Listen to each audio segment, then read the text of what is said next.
Assalamu alaikum wa rahmatullahi wa barakatuh, mes frères et sœurs. Bienvenue sur l'Arche de la foi, la chaîne où la lumière d'Allah éclaire le cœur du croyant. Avant de commencer, abonne-toi à la chaîne et active la cloche pour ne manquer aucun rappel qui nourrit ton âme. Aujourd'hui, nous allons plonger dans 5 enseignements éternels du prophète Muhammad, des perles de sagesse à méditer chaque jour, des paroles qui transforment le cœur, apaisent l'esprit et rapprochent de notre Créateur. Fermez les yeux un instant. Imaginez que tout ce que vous faites dans votre journée, chaque parole, chaque regard, chaque geste, soit vu non par les gens, mais par celui qui lit dans vos cœurs. Le prophète a dit, « Les actions ne valent que par leurs intentions. » Al-Bukhari et Muslim. Ces mots, bien que courts, renferment un océan de sens. La sincérité, ou ikhlas, n'est pas simplement une vertu, c'est le souffle intérieur de toute œuvre spirituelle. Sans elle, même les plus grandes actions perdent leur valeur. Avec elle, même les plus petites deviennent précieuses aux yeux d'Allah. Dans un monde où tout s'affiche, où l'on cherche à être vu, à être reconnu, à être aimé des hommes, la sincérité est un refuge silencieux. Elle te ramène vers l'essentiel, Allah. C'est une lumière invisible qui ne se montre pas, mais qui éclaire profondément celui qui la porte. Allah dit, « Et ils ne reçurent l'ordre que d'adorer Allah, lui vouant un culte exclusif. » Surat al-Bayyina 98, 5. Le culte exclusif, c'est prier, donner, parler, aimer, non pas pour que les autres te louent, mais pour qu'Allah te voie. C'est ce moment secret entre toi et ton Seigneur, où tu agis sans public, sans témoin, sans attente, sauf celle de son regard. Un jour, on demanda à un savant, « Comment savoir si mon acte est sincère ?» Il répondit, « Lorsque tu es heureux, qu'il soit vu uniquement par Allah, alors ton cœur est pur. » Réfléchis, combien de tes prières sont faites pour te rapprocher de lui et combien sont faites par habitude? Combien de fois aides-tu quelqu'un pour sa reconnaissance et combien de fois pour la satisfaction divine? Ces questions ne sont pas là pour te juger, mais pour te ramener au cœur du niya, l'intention. La sincérité, c'est ce moment où tu poses ta main sur ton cœur avant chaque acte et tu demandes « Oh Allah, est-ce pour toi ?» C'est aussi ce combat silencieux contre ton ego, ce jihad à nafs que personne ne voit. Et parfois, c'est la lutte la plus difficile, car ton ego aime les applaudissements, il veut être remarqué. Mais le croyant, lui, apprend à se cacher dans l'ombre de la sincérité. Le prophète nous a parlé des 7 catégories de personnes qui seront protégées sous l'ombre d'Allah au jour du jugement. Parmi elles, il a cité « Celui qui a donné en aumône si secrètement que sa main gauche ne savait pas ce que donnait sa main droite. » Al-Bukhari Muslim. C'est cela, la sincérité, faire le bien sans le besoin d'être vu. C'est un secret entre toi et Allah que même les anges n'inscrivent pleinement que lorsqu'ils en perçoivent la pureté. Chaque jour, renouvelle ton intention. Avant de prier, avant d'aider, avant de parler, demande-toi, pour qui le fais-je? Car tout ce que tu fais pour les hommes disparaîtra avec leur louange, mais tout ce que tu fais pour Allah restera éternellement inscrit dans son livre de lumière. Fais de ta vie une offrande invisible. Car le monde oublie, mais Allah se souvient. Il y a des jours où le poids du monde semble reposer sur tes épaules. Les prières paraissent longues à être exaucées. Les larmes ne trouvent plus de mots. Et le cœur s'interroge. Pourquoi moi? Pourquoi maintenant? Et c'est là, dans ce silence plein de douleur, que la patience commence à parler. Le prophète Muhammad, l'homme le plus aimé d'Allah, a connu la faim, la perte, la solitude. Il a vu mourir ses enfants, être rejeté par son peuple, exilé de sa terre. Et pourtant, il gardait cette lumière dans son regard, cette paix intérieure qui semblait indestructible. Il disait, « L'étonnant comportement du croyant, tout est bien pour lui. » Muslim. Tout est bien pour lui. Même quand il souffre, même quand il pleure, même quand il ne comprend pas. Car dans chaque épreuve, le croyant reconnaît la main d'Allah cachée derrière la douleur. En vérité, avec la difficulté vient la facilité. Surat Ash-Shar 94-6. Ce verset n'est pas une promesse lointaine, c'est une vérité présente. La facilité ne vient pas après la difficulté. Elle vient avec. Elles marchent ensemble, comme l'ombre et la lumière. As-tu déjà remarqué comment le cœur se rapproche d'Allah quand tout s'écroule? Quand plus rien ne tient, c'est là que la prière devient réelle. C'est là que le croyant se prosterne, non par habitude, mais par besoin. Et dans ce besoin sincère, il trouve la paix. La patience, ce n'est pas simplement attendre, c'est faire confiance. C'est croire qu'Allah ne t'a pas oublié, même quand tout semble te dire le contraire. C'est tenir la main invisible de ton Seigneur dans le noir et marcher malgré la peur. Un jour, un homme vint voir le prophète, accablé par l'injustice qu'il vivait. Le messager d'Allah posa sa main sur son épaule et dit « Aie confiance en Allah et sois patient, car nul ne sera perdu tant qu'il est avec lui. » Ces paroles ont traversé les siècles pour atteindre ton cœur aujourd'hui. Elles te rappellent que ta douleur n'est pas un châtiment, mais une purification. Allah t'éduque par les épreuves comme le feu purifie l'or. Et parfois, la patience, c'est aussi dans les petites choses. Supporter une parole blessante sans répondre. Sourire malgré la fatigue. Continuer à prier quand le cœur est vide. Chaque petit acte de patience construit une forteresse spirituelle en toi. Allah dit, certes, Allah est avec les patients. Surat al-Baqarah 253. Ces mots sont puissants. Allah est avec toi, pas après ton épreuve, mais pendant. Il te voit, il t'entend, il connaît la douleur que personne d'autre ne comprend. Et sa présence suffit à apaiser tout cœur qui s'accroche à lui. As-tu déjà transformé ta souffrance en prière? Essaie. Quand les larmes coulent, laisse-les tomber sur ton tapis de prière. Chaque larme est un témoin. Chaque soupir est une invocation silencieuse. Et chaque instant de patience est une lumière qui te rapproche du paradis. Ce sont ceux qui, endurant patiemment, cherchent l'agrément d'Allah. Surat Ar-Ra'd 13-22. La patience n'éteint pas la douleur.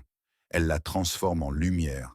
Et dans cette lumière, ton âme grandit, ton cœur se renforce et ton lien avec Allah devient indestructible. L'aube se levait sur la Mecque. Les montagnes, témoins silencieuses de tant d'injustice, semblaient retenir leur souffle.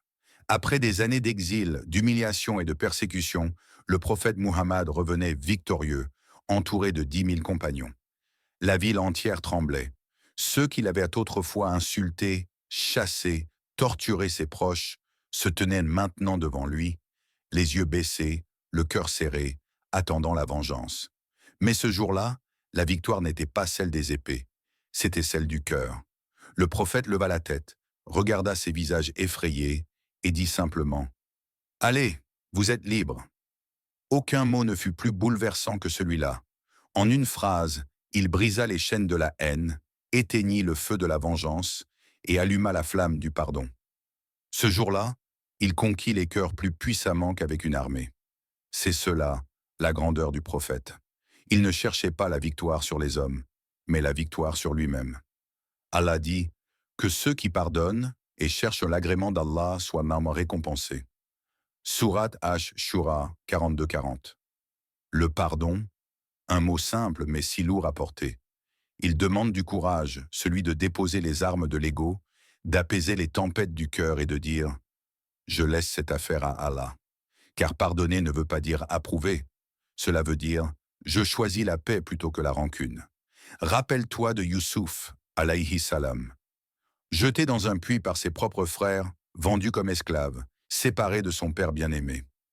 Des années plus tard, lorsqu'il eut le pouvoir de se venger, il leur dit avec douceur « Pas de reproche contre vous aujourd'hui, qu'Allah vous pardonne ».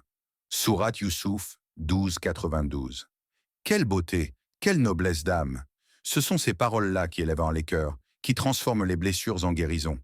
Et toi, y a-t-il quelqu'un que tu refuses encore de pardonner?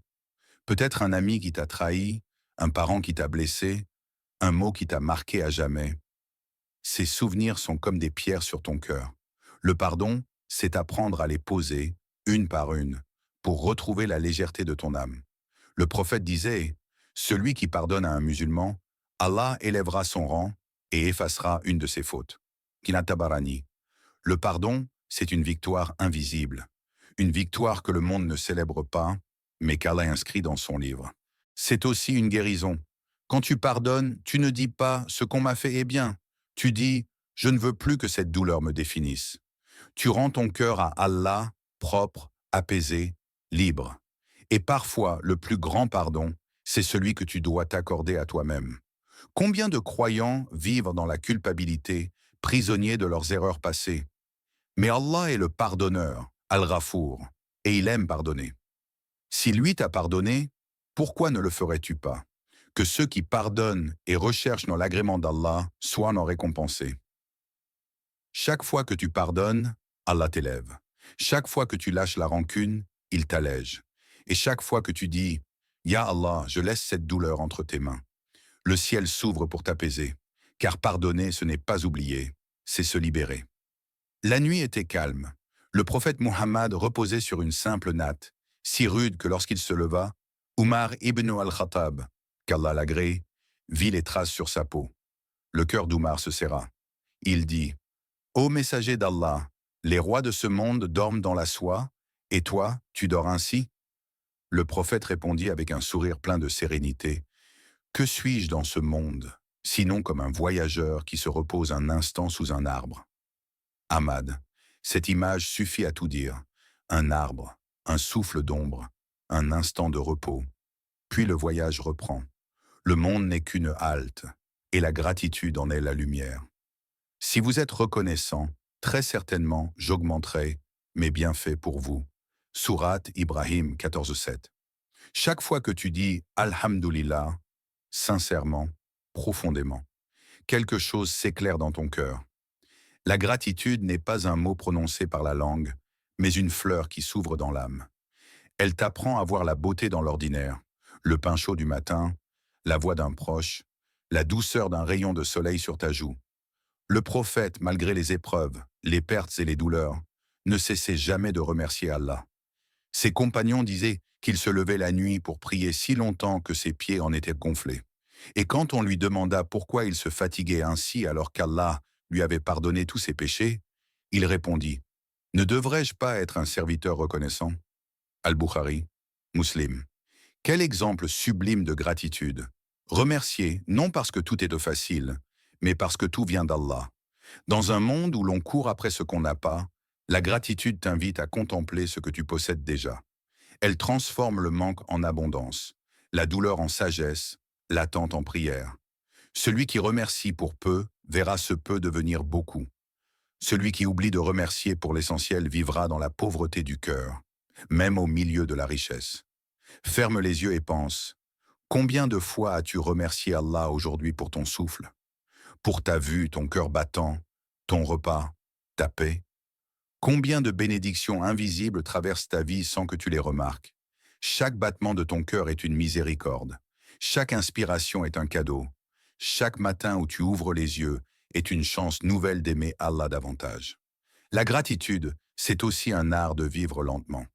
Prendre le temps d'observer, d'écouter, de sentir et de dire intérieurement « Merci mon Seigneur ». C'est dans ces moments silencieux que ton âme respire, et peu parmi mes serviteurs sont reconnaissants. Sourate Saba 34:13. Ces mots d'Allah résonnent comme un rappel doux et profond.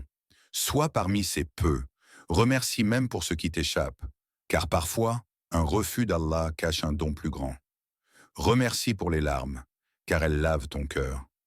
Remercie pour les retards, car ils sont des protections.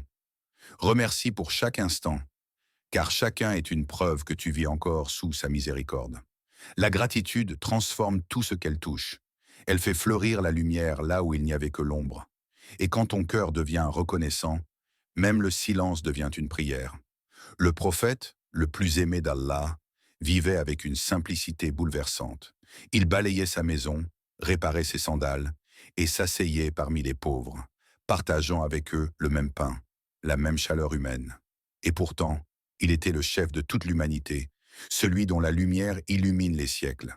Allah dit « Et ne détourne pas ton visage des hommes, et ne marche pas sur terre avec orgueil. » Sourate Luqman 31:18. L'humilité, ce n'est pas se rabaisser. C'est reconnaître que chaque bien que tu possèdes ne vient que d'Allah.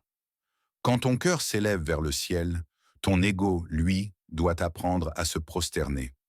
C'est là que réside la vraie grandeur. Dans un cœur qui reste humble, même quand Allah l'honore. Et toi, comment réagis-tu quand Allah t'élève? Par la gratitude ou par la fierté? Le prophète portait une lumière qui ne blessait jamais. Même face à la dureté, Il répondait par la tendresse. Un jour, un bédouin le saisit violemment par son manteau, laissant une marque sur sa peau, et exigea « Ô Muhammad, ordonne qu'on me donne de la richesse !» Le prophète se retourna, sourit, et ordonna qu'on lui donne ce qu'il voulait. Quelle force faut-il pour répondre à la colère par la douceur? C'est la force du cœur éclairé par la miséricorde. Allah dit « Repousse le mal par ce qui est meilleur, et voilà que ton ennemi devient comme un ami chaleureux. » Sourate Fusila, 41-34. La bienveillance ne demande pas d'être faible. Elle demande d'être maître de soi. Et toi, quand la colère t'effleure, choisis-tu de répondre par le feu ou par la lumière? Il y a des moments où le cœur n'en peut plus, quand les pensées s'entrechoquent, quand le monde fait trop de bruit, quand les mots deviennent trop lourds à porter. Et c'est là que la prière devient plus qu'un devoir, elle devient un abri. Le prophète disait à Bilal, « Ô Bilal, apaise-nous par la prière. » Il ne disait pas « fais l'appel à la prière par contrainte », mais comme on dit « apporte-nous le repos ». Pour lui, chaque prosternation était une respiration de l'âme, un retour vers la source de toute paix. Allah dit « En vérité, c'est dans le rappel d'Allah que les cœurs trouvent la quiétude. » Sourate Ar-Ra'd 13-28. Quand tu poses ton front sur le sol, le monde s'efface. Il n'y a plus de peur, plus d'ego, plus de masque. Seulement toi et ton Seigneur. Seulement ton souffle qui dit « Ya Allah, j'ai besoin de toi ». Chaque sujoud est une confession silencieuse. Chaque larme sur le tapis est une preuve d'amour, pas de faiblesse. Car le plus proche moment du croyant avec Allah est lorsqu'il est prosterné. Imagine ce lien invisible, ton cœur posé sur la terre, ton âme tournée vers le ciel. La prière n'est plus alors un geste mécanique. Elle devient le langage du cœur fatigué qui retrouve son refuge. Quand tout s'écroule, prie. Quand tu doutes, prie. Quand tu es seul, prie. Car dans la prière, ce n'est pas toi qui cherches Allah. C'est Allah qui t'attend. La scène est bouleversante. Les compagnons marchent aux côtés du prophète après une bataille. Parmi les captifs, une femme court, le visage marqué par l'angoisse. Elle scrute chaque visage, chaque ombre, chaque cri d'enfant. Puis soudain, elle aperçoit son fils. Elle le saisit, le serre contre elle, le couvre de baisers, le balance doucement comme pour effacer toutes les peurs du monde. Le prophète observe. Il regarde la tendresse de cette mère qui tremble encore, mais qui a retrouvé son trésor. Alors, dans un silence profond, il dit à ses compagnons, « Pensez-vous que cette femme jetterait son enfant au feu ?» Ils répondirent, « Non, jamais. » Et il dit, « Allah est plus miséricordieux envers ses serviteurs que cette mère envers son enfant. » Bukhari, Muslim. Ce moment, à lui seul, résume toute la lumière du cœur du prophète. Sa vie entière fut tissée de compassion, envers les pauvres, les malades, les orphelins, même envers ceux qui lui faisaient du mal. Quand on le blessait, il priait pour leur cœur. Quand on l'insultait, il demandait à Allah de leur accorder la guidance. Quand il voyait quelqu'un souffrir, il s'arrêtait. Pas pour parler, mais pour écouter, pour ressentir, pour comprendre. La compassion n'était pas chez lui une émotion passagère. C'était un langage, celui des âmes éveillées. Allah dit, « Il vous est venu un messager issu de vous, à qui pèse lourd le fait que vous souffriez, qui est plein de sollicitude envers vous, compatissant et miséricordieux envers les croyants. » Sourate At-Tawbah, 928. Chaque mot qu'il prononçait, chaque regard, chaque geste, portait la trace de cette rahma, cette miséricorde infinie. As-tu déjà senti cette compassion d'Allah dans ta propre vie? Quand tout semblait perdu, mais qu'un signe t'a ramené à l'espoir. Quand tu as chuté, mais qu'il t'a couvert de sa douceur au lieu de te juger. Cette compassion divine ne s'exprime pas seulement dans les grandes choses. Elle se cache dans le pain que tu trouves chaque matin, le souffle que tu prends sans y penser, le pardon qu'Allah t'accorde quand tu reviens à lui. Et si, à ton tour, tu devenais un canal de cette miséricorde? Le monde a soif de cœurs qui ressemblent à celui du prophète. Des cœurs qui ne jugent pas, mais qui soulagent. Des cœurs qui ne condamnent pas, mais qui comprennent. Des cœurs qui ne s'endurcissent pas, mais qui aiment pour Allah. Car la compassion, c'est la trace la plus visible de la présence d'Allah dans ton cœur. Ferme les yeux un instant. Respire profondément. Imagine un jardin intérieur, un espace sacré où chaque pensée, chaque émotion, Chaque souffle est illuminé par la lumière divine. Dans ce jardin, 5 perles reposent doucement, prêtes à te guider chaque matin, à chaque pas que tu fais sur le chemin de la vie. La sincérité dans tes actes. Que chaque geste, chaque parole, chaque sourire ne cherche pas l'applaudissement des hommes, mais le regard d'Allah seul. Car là où le cœur est pur, même le plus petit acte devient immense, et chaque souffle se transforme en adoration silencieuse. La patience dans tes épreuves. Quand les tempêtes de la vie secouent ton âme, rappelle-toi que chaque difficulté porte en elle une lumière cachée. L'épreuve n'est pas une fin, mais un passage vers la force intérieure et la proximité avec Allah. Dans la patience, tu trouveras le silence qui apaise et la paix qui guérit, le pardon dans ton âme. Ne laisse pas la rancune t'empoisonner. Le pardon n'efface pas la blessure, mais il libère ton cœur des chaînes de la colère et de la douleur. Comme le prophète l'a montré à la Mecque, pardonner, c'est élever l'âme et conquérir les cœurs, y compris le tien. La gratitude dans ton regard. Regarde autour de toi avec des yeux illuminés par la reconnaissance. Chaque souffle, chaque sourire, chaque lever de soleil est un cadeau invisible.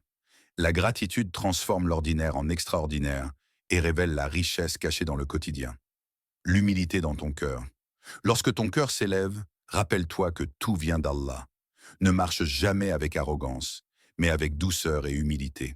Car le parfum des grands cœurs n'est pas la gloire de ce monde, mais la lumière qui émane d'un cœur qui sait sa dépendance totale envers son Créateur.